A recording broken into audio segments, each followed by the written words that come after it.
برای جهان اسلام دردناکتر از این نیست که نتانیاهو که دستش به خون مسلمانان زیادی آغشته است ادعای رفاقت با حکام اسلامی دارد.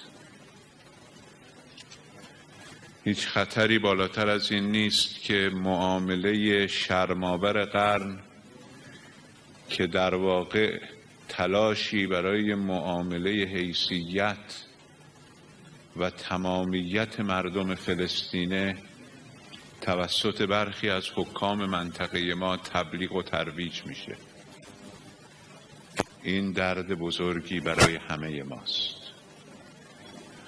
درد بزرگی است که امروز که در آستانه روز قدس قرار داریم میبینیم که در کشور اسلامی کنفرانسی برای فروش قدس تشکیل میشه.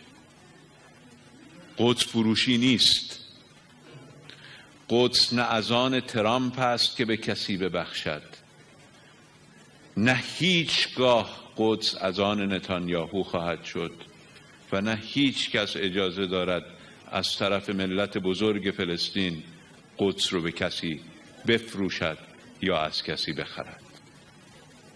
قدس قبله اول همه ما مسلمانان است.